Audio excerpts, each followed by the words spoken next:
안녕하세요. 오늘 저희가 함께 살펴볼 자료는 바로 한국 양적 완화 QE 가능성 및 영향 분석 보고서입니다. 한국에서 이 QE라는 게 과연 시행될 수 있을지, 또 만약 한다면 어떤 영향을 줄지 좀 깊게 들어가 보려고 합니다. 네, 안녕하세요.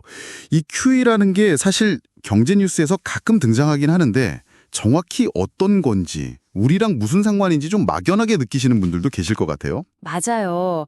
그래서 이번 기회에 QE 일하기가 나온다는 것 자체가 뭘 의미하는지, 또 어떤 뭐랄까 아주 극한 상황에서나 고려될 수 있는 건지, 그리고 이게 결국 여러분의 경제 생활이나 투자 결정에 어떤 시사점을 주는지 그 핵심을 좀 짚어보겠습니다. 좋습니다. 자, 그럼 우선 QE는 아무 때나 쓰는 정책이 아니라는 점부터 시작해야겠죠?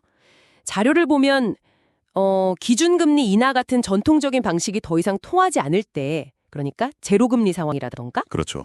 아주 심각한 경제 위기나 금융 시스템 자체가 마비될 것 같은 그런 위기 상황에서 고려되는 비상 처방, 최후 수단, 이런 성격이 강하다고 봐야 합니다. 그러니까 QE 논의가 수면 위로 올라온다는 거, 그 자체가 벌써 경제가 뭔가 심상치 않다. 이런 신호일 수 있다는 거네요? 네, 맞습니다.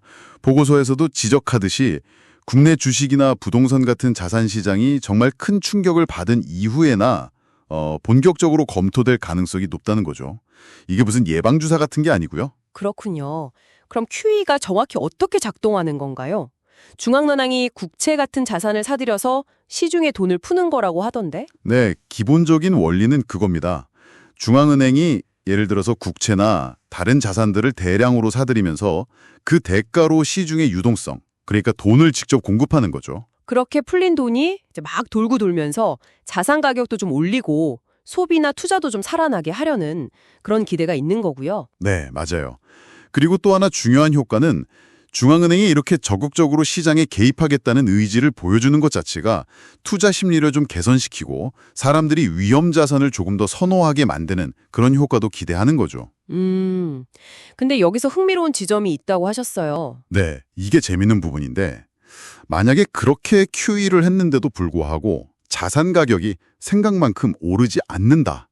그럼 그건 뭘 의미할까요? 글쎄요, 경제가 정말 안 좋다는 뜻인가요? 그렇죠. 경제 주체들의 불안 심리가 정말 극도로 위축됐거나 아니면 그 유명한 유동성 함정 있잖아요. 돈을 풀어도 사람들이 쓰거나 투자하지 않고 그냥 쥐고만 있는 상태. 거기에 빠졌다는 신호일 수 있습니다. 아, 이런 상황이 오면 정책 당국 입장에서는 어떻게든 자산 가격을 좀 끌어올리려고 더 강력한, 어쩌면 더 파격적인 정책을 쓸 수도 있다는 거죠. 왜냐하면 자산 가격의 안정이나 상승이 정책 성공의 중요한 척도처럼 여겨지니까요. 그렇군요. 그런데 이 보고서가 던지는 질문이 좀 날카롭더라고요. QE가 시행될 정도의 위기 상황이면 대부분의 투자자는 이미 손실을 너무 많이 봐서 뭐랄까 추가로 투자할 여력이 없을 가능성이 높다. 네, 바로 그 점입니다. 이론적으로는 자산 가격이 폭락했을 때 QE가 시행되면 싸게 살 기회다 이렇게 생각할 수 있지만 현실은 좀 다를 수 있다는 거죠. 그렇죠. 막상 위기가 닥치면 현금 가지고 있는 사람도 별로 없고 있어도 산뜻 투자하기는 어렵잖아요. 무서워서. 맞습니다. 그래서 보고서는 QE로 인한 자산 가격 상승의 혜택이 결국에는 위기 이전부터 현금을 잘 확보해 두었거나 아니면 그 위기 속에서도 과감하게 투자를 감행할 수 있는 그런 소수의 사람들에게 돌아갈 가능성이 크다고 분석해요. 좀 냉정하게 들릴 수 있지만요. 결국 다수에게는 그저 그림의 떡일 수 있다. 이런 얘기군요. 네, 그런 해석이 가능합니다. 그런데 한국 같은 나라는 QE를 하고 싶어도 마음대로 하기가 더 어렵다고 하던데요. 미국이나 유럽과는 다른 제약이 있다고요. 네. 그게 아주 핵심적인 부분입니다. 가장 큰 제약 요인은 바로 환율 문제예요. 환율이요? 네. 한국은 아시다시피 기축통화국이 아니잖아요. 그래서 만약에 원화를 대규모로 찍어서 QE를 한다. 그러면 필연적으로 원화 가치가 떨어질 압력이 커집니다. 즉, 환율이 급등할 수 있다는 거죠. 환율이 급등하면 수입 물가가 엄청 오르고 인플레이션 문제도 심각해지겠네요. 그렇죠. 물가 상승뿐만 아니라 외국인 투자 자금이 갑자기 쫙 빠져나갈 수도 있고요. 이건 정말 경제 전체를 흔들 수 있는 심각한 부작용입니다. 과거 외환 위기 때 경험했던 것처럼요. 생각보다 훨씬 복잡한 문제군요. 네. 그래서 이 문제를 좀 더 큰 틀에서 보면요. 결국 한국의 QE는 사실상 미국 연준, 패드와의 긴밀한 공조나 최소한의 묵인 없이는 실행하기가 매우 어렵다는 결론에 이르게 됩니다. 아, 미국과의 관계가 중요하다는 거군요. 네.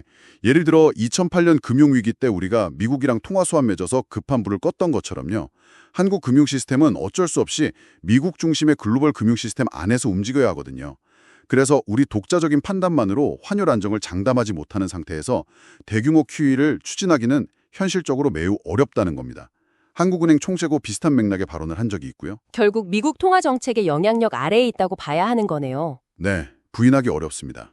자, 그럼 이 모든 내용을 종합하면 한국에서 양적 완화, QE는 가능성이 있지만 실제 시행되기까지는 넘어야 할 산이 정말 많다. 이렇게 정리할 수 있겠네요. 맞습니다. 일단 극심한 경제 위기라는 전제 조건이 붙고요. 거기에 환율 문제, 그리고 미국과의 관계까지 고려해야 하는 아주 신중하게 꺼내야 할 카드라는 거죠. 그리고 중요한 건 QE가 시행된다는 것 자체가 긍정적인 신호라기보다는 그렇죠. 이미 경제가 심각한 위기를 겪고 있다는 일종의 결과 지표에 가깝다는 점을 기억해야 합니다. 그러니까 QE 가면 자산 가격 오르겠지 이런 막연한 기대보다는 오히려 QE가 필요할 정도의 위기 상황이 오지 않도록 대비하거나 그런 상황이 왔을 때 어떻게 대응할지를 미리 고민하는 게 더 현명한 접근일 수 있겠네요. 네, 정확합니다. 여기서 중요한 질문이 생기죠. 만약 미래의 어느 시점에 QE가 정말 현실화된다면 그때 나는 어떤 선택을 할 수 있을까?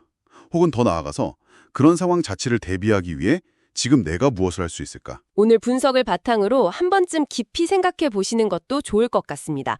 QE라는 복잡한 이슈에 대해 좀 더 현실적인 시각을 갖는 계기가 되셨기를 바랍니다.